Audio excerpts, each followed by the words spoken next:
The French film star Alain Delon has died at the age of 88.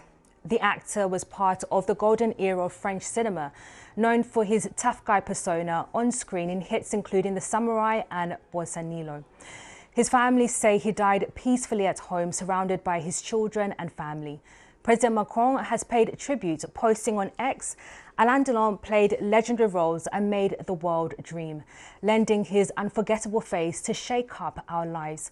Melancholic, popular, secret, he was more than a star, a French monument. Entertainment reporter and Radio Times columnist Caroline Frost told us more about his defining performances.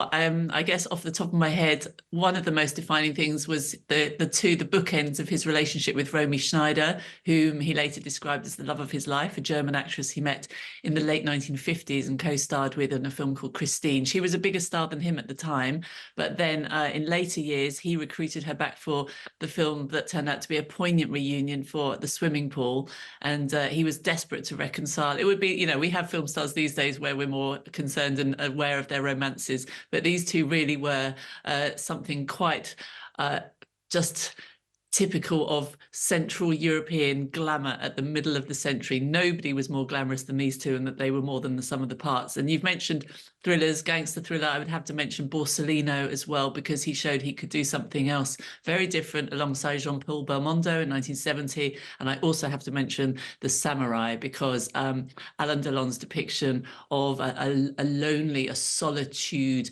fixated man operating very much on the other side of the law, that has been cited in so many directors and actors' list of top influences. So we have somebody like Keanu Reeves talking about his character of John Wick, saying he based it solely on the grace of Alain Delon. Similarly, back in early 80s, Richard Gere was sent to do his homework for American Gigolo by going and watching Alain Delon in Purple Noon. So even though some of his bigger films, he tried twice or more to break into the international, the big Hollywood market, he never quite cracked it, always more of a star back in his native France. Nevertheless, his legacy, his influence, his creative influence is very much permanent and concrete in more than just France.